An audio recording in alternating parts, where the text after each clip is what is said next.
Well, hello, my friend. Welcome in to day 31 of our 40-day walk through Abraham's life of faith.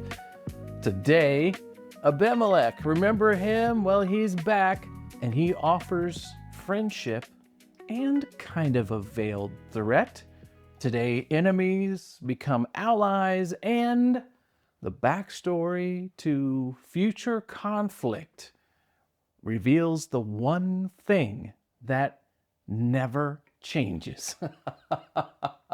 We are in for some great moments today here to read and react to Genesis 21, 22 through 34. Day 31 of my reading guide open here. We've got plenty to look at, think about, and discuss. So it all starts, of course, with me showing you my green, yellow, and reds here in a minute. All that after first, if you haven't already, grab your highlighters, hit pause, and dive into today's reading. Okay, here we go. Let's talk about it. Got my reading guide once again here. Today, I want to start off with my reds. And today, I'm highlighting red because it's giving me tension in the story. And it's a line that's repeated twice here in today's episode, describing Abraham as someone who is living as a foreigner. You see it right here in Abimelech's conversation with Abraham.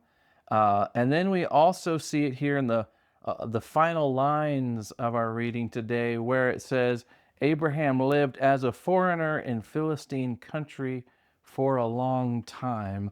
And to me, it's red because, don't you feel this tension of poor Abraham? And maybe this is just me looking at it through my lens here, but living as a foreigner is tough. I don't know if you've ever spent any time, even in like a cross-cultural situation, for any length of time where you're not in your home country and everything's just a little different. And not only everything, but most of all, your social reactions are a little bit different. It can be very isolating and very lonely, right? Abraham, back to him, he has lived this way for decades, and everybody recognizes it right away. It's the same thing. Remember when we saw in Lot's story, his tragic story, when he lived in Sodom?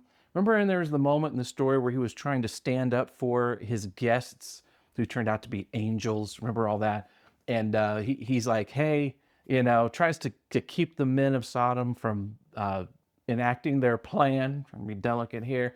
And they come back with this clap back that's like, who do you think you are? You're not one of us telling us how to live, that kind of idea. Abraham is enduring that for his entire sojourn here in Canaan. He's living as a foreigner, and part of God's path for him has been to promise Abraham a homeland for his descendants, but not so much for him. God has him living a life on the move. And it's like, I don't want to see that. I don't want to hear that a life of faith is, possibly involves a life on the move. Well, let me show you my yellow for today. And this one's more of there's a little history puzzle that's embedded in our story today, and it comes here once again in this final paragraph, few final lines of the story. And it's this, it talks about, after they make their covenant at Beersheba, it says, Abimelech left with Phicol, the commander of his army. They returned home to the land of the Philistines. And it actually mentions the land of the Philistines where Abraham's living as a foreigner. The puzzle here is, what's up with the land of the Philistines?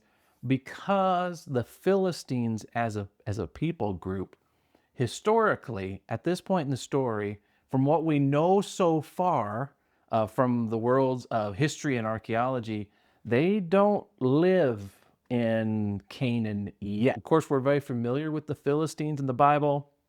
Samson and other judges fight them. And then you've got David, of course, and King Saul. These are that's the Philistines are key villains in the story.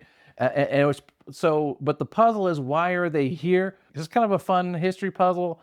It doesn't mean that this is not historically accurate. This is included in Genesis because it's backstory for the conflict with the Philistines that happens later in the Bible. We're getting the origins of this, kind of like where we got the origins of the Moabite and Ammonite people from the story of Lot. Remember that?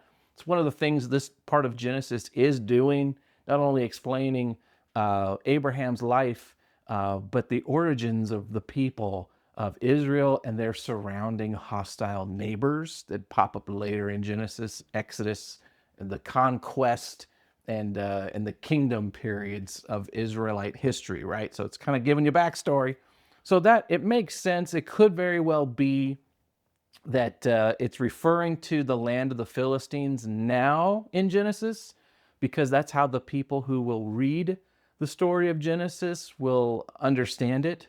Kind of like, actually, the name Beersheba itself, which we have been using all throughout Abraham's story to refer to this place on the map, right? Even though we learned that from today's episode, the origin of the name Beersheba is right here. So it's the word is anachronistic, meaning it's out of the timeline. We've been talking about Beersheba all throughout Abraham's story, but it wasn't really Beersheba then, because today is when the Beersheba gets its name. You following me? And the same could be true of the Philistines. Like, this is not the right time in history to refer to them as the Philistines. But when Moses writes Genesis down for the Israelites and for all of us coming after, they're going to understand it as the land of the Philistines. That's a possibility. The other possibility is that the Philistines are present in Canaan, at least in small numbers, much earlier than archaeology and history records for us. It's also a strong possibility. There are many times where archaeology has proven the Bible to be accurate, even though there were doubts, right? So anyway, that's my yellow for today. The digging deeper section today has a little bit of discussion about Philistines. It's just kind of fun and an interesting puzzle. Well, now my green for today, getting back to the storyline. Thanks for indulging me in my nerdiness for a moment. Thought you might enjoy. My green moments, I've got two. And the first one is up here. It's actually Abimelech's line when he first opens up his discussion with Abraham. And he just says this: hey, God is obviously with you, helping you in everything you do. I think that is fantastic. Isn't it great how obvious it is? Now we know, because, we've been following Abraham's story. Yeah, God is with him. But it's so clear that even this, Abimelech character who, wants to make a treaty, but he's also, when you bring your army commander to help kind of negotiate the treaty, there's a little bit of a veiled threat probably happening here.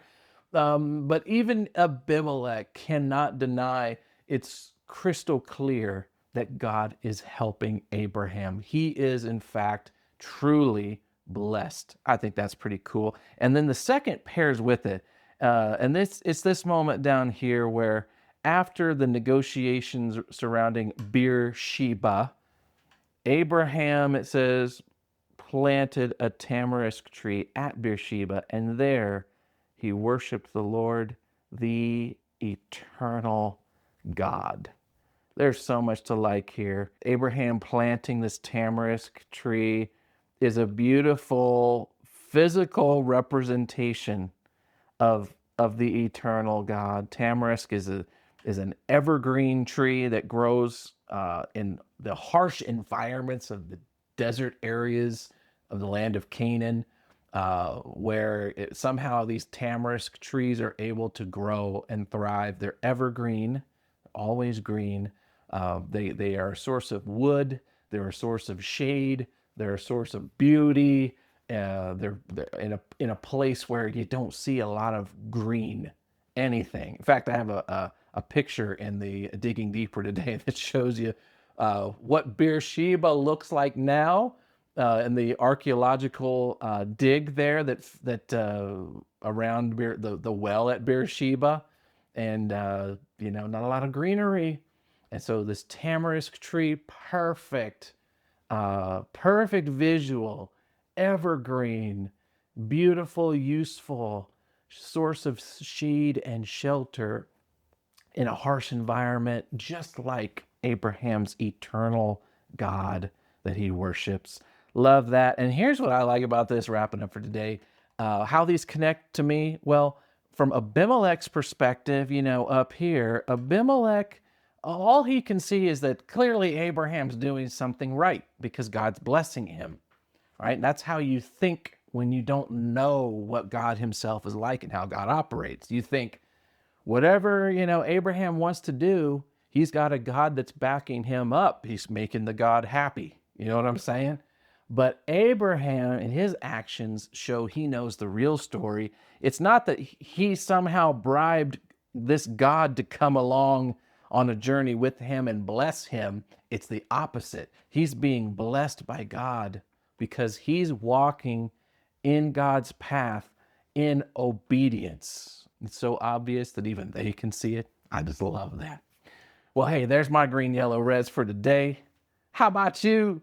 Drop yours in there, drop them there on the page for your own notes, and then add them to our Facebook group as well.